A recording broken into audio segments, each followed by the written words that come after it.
c'est pas un vrai accord. Oui, c'est une C'est une déclaration et qui a été négociée par Mme Merkel et M.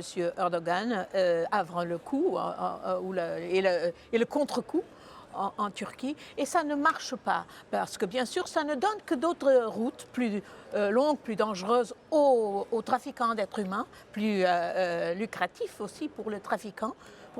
On voit les gens venir maintenant vers l'Égypte, vers bien sûr la Libye. Le Danube, oui, à la frontière. Europol a montré des cartes avec les nouveaux flux qui montrent clairement qu'il y a des détours qui risquent beaucoup plus la vie des gens et qui donnent du profit au réseau de trafiquants. Et puis de l'autre côté, c'est aussi illégal parce que cet accord reste sur la déportation forcée de personnes qui sont déjà sur le territoire européen sans leur donner ni la possibilité de demander l'asile, ni de demander par exemple la réunification familière pour ceux qui ont déjà des parents en Europe, quelques pays. Donc à mon avis, ça ne marche pas vraiment et c'est une honte, ça nous met dans une position très dangereuse.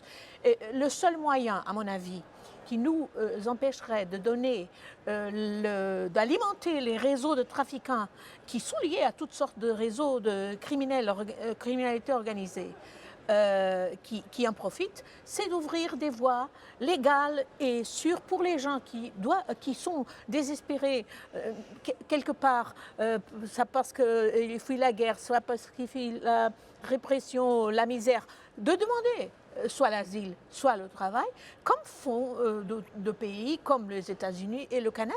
Le Canada a déjà fait venir plus de 25 000 personnes. Qui est souvent cité en exemple. Et pas l'Europe. Du Liban, de la Jordanie, des pays qui ont un poids terrible de ces réfugiés, la plupart de Syrie. On n'a pas su gérer ça. Et ça, ce n'est pas un problème que n'importe quel pays peut le faire tout seul. On a besoin de l'Europe. On a besoin d'une politique commune d'asile et d'immigration. Tout à fait. Mais je trouve qu'il faut maintenant, justement parce qu'on a accumulé cette expérience depuis plus d'un an, on essaie de gérer ça.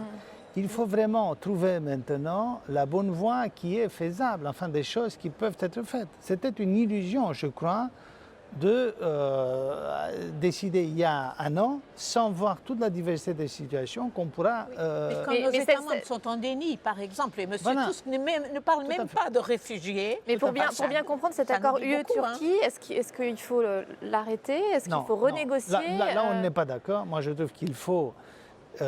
Parce qu'en échange, il y a une exemption des visas qui est quand même en question et qui doit intervenir. Le Parlement ne va jamais donner son... Qui devait intervenir pour le mois d'octobre. Ça, je crois qu'on est d'accord parce que ce qui s'est passé après le coup en Turquie montre justement le sérieux du blocage qui était exprimé par l'Europe avant le coup, c'est-à-dire la définition donnée par Erdogan au terrorisme. Parce que c'était ça, la principale demande qu'on avait fait pour la libéralisation des visas, de donner un sens à la lutte antiterroriste qui soit moins vague qu'aujourd'hui. Ce qui s'est passé après le coup, c'est la chasse aux simples citoyens, universitaires, journalistes, écrivains, etc., sur la base d'une définition de terroriste qui est inacceptable. C'est-à-dire celui qui ne soutient pas Erdogan est un terroriste. Ça, et Erdogan qui ne va pas, a priori, revoir ses lois. Ça ne va pas marcher. Voilà, alors, bon, justement, maintenant, j'espère que la dégradation du régime en Turquie ne sera pas si sérieuse pour nous empêcher de travailler avec les Turcs, parce qu'il faut travailler avec les Turcs. Si demain on dit on ne travaille plus avec les Turcs... géographique, stratégique. Non, mais si demain on dit on ne travaille plus avec les Turcs, est-ce qu'on va résoudre l'un de ces problèmes? Ce sera un point à l'ordre du jour du sommet de Bratislava, et effectivement avec des avancées.